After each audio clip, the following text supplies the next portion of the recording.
In the newsroom, we were surprised Mike Bloomberg's here in Florida during the Super Tuesday. Is Florida important to you? Well, during Super Tuesday, you've done all you can to get the votes of people who are voting today. And in fact, a lot of people voted in the previous days for today's election. Now you've got to look at who's 1 week from now and 2 weeks from now. One of those states is Florida. And so it makes an awful lot of sense. But you don't want to go and campaign in the states that have already voted. Where it's a done deal. Yeah. So your sense is, what's the selling point for Mike Bloomberg to Florida voters? What makes you the candidate to choose? Beat Donald Trump, and I don't think these other two guys can. I'm much tougher, and I know Donald Trump, and I've been in battles with him, and I've beat him a number of times on different issues. And the fact that he tweets about me all the time is he's worried and I have the resources, the record, and the skills to beat him. That's one of the things. And if you want Donald Trump out, I'm your guy. And number two, this is an executive job. I know how to run the railroad. I know how to be president of the United States. I've done it for 300,000 employees and 8.4 million people. It's not as big as the United States, but nobody else comes close. And the other two guys are legislators. And legislators don't know how to run anything. They never had to run anything. They never have to be responsible for anything. All they do is they pass bills that everybody says, oh, this is great, and then nothing ever happens. Did the change in landscape, the endorsement for Joe Biden yesterday over the last 24 hours, impact you at all? No, a few people voted from nice people. I talked to Pete, I'd called him, and Amy called me yesterday. But together they didn't have very many votes. It's not going to change anything. Joe is coming off a high where he lived. He did well in South Carolina, and all of a sudden he jumps up, and Sanders has been laying low, and Sanders will now go after him. But what it does say is you're probably not going to have anybody with a majority.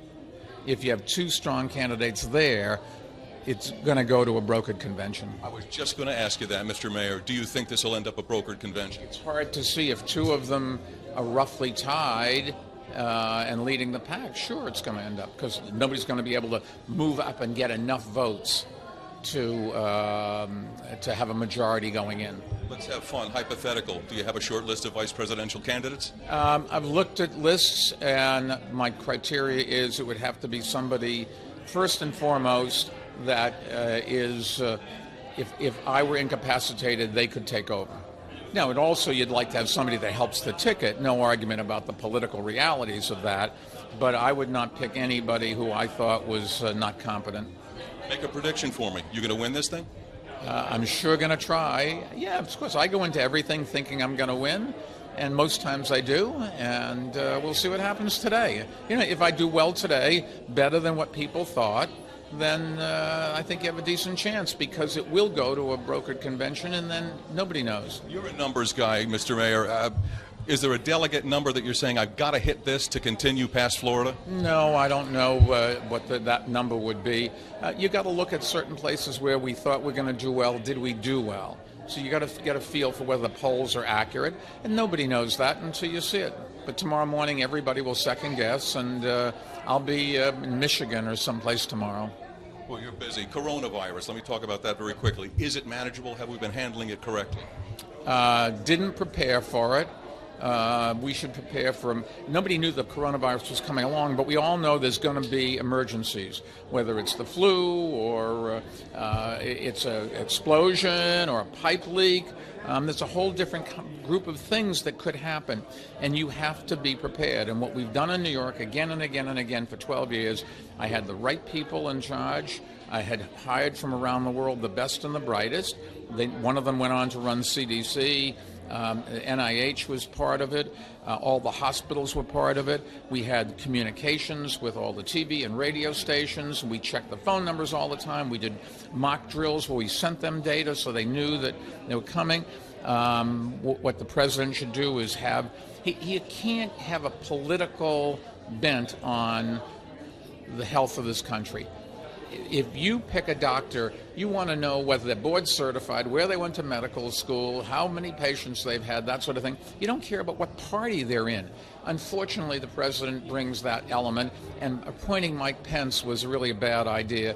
Pence said at one point that smoking doesn't cause cancer. Not the kind of a doctor I would want running something like this. And they say, oh, well, really, the other people are running at CDC and NIH? Well, what the president announced. He put Mike Pence in charge. I saw the press conference. What do you mean? Okay, and finally, here in Florida. But we don't know how bad this is going to be. Well, that's what it I was may gonna ask you. it may just peter out. It may keep going, and it could build into a major thing. I do know that you can have a flu, for example, that you had like in 1918, which killed 25% of the people in Europe and a lot here. So you don't know. You have to assume the worst and hope that that's not the case. It would be wonderful if we spent a lot of money creating a vaccine, distributing it, and then it turned out not to be needed. That's an awful lot better than not wasting the money. Florida voters and across the country wondering, are our votes secure?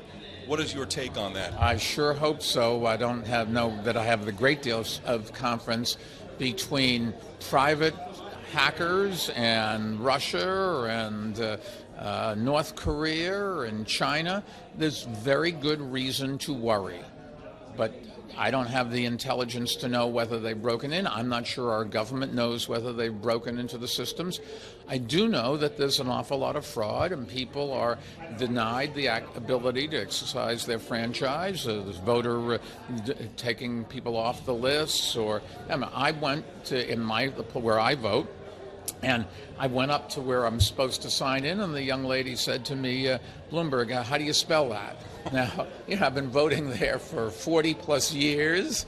I live around the corner. I was the mayor of the city. Right. And it didn't leave me with a lot of confidence that they could know. And in New York, the way you vote is you fill out a piece of paper and fill in the dots. Right. And I'm standing here, and you're standing there, and I can look over and watch you. And then before it goes in the machine, the person takes it and looks, I see who this, and then sticks it in. So there's no secrecy. I mean, we're maybe looking at the wrong thing.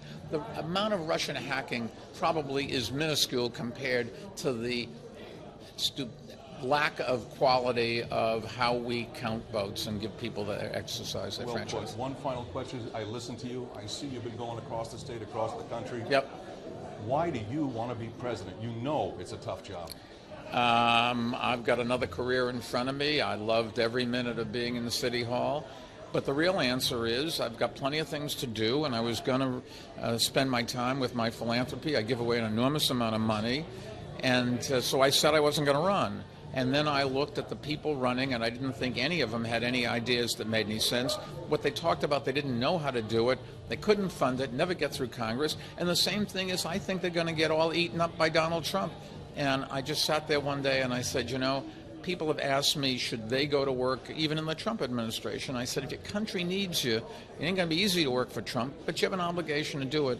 And I said, well, if I've told them that, maybe I have an obligation too. I've got kids and grandkids, and I said, look, I can do it. Now, the fact of the matter is, once I get into it, I'm pretty happy about it. Gung-ho, I do get tired after the fourth speech. I've been to 27 different states. I'm the only one who's campaigned in all of the Super Tuesday states. 27 different states, and I think it's 76 or 77 different cities.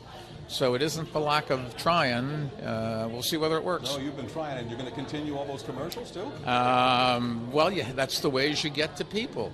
And I've been at this for 10 weeks. The other people have been at it for 2 years, or even more.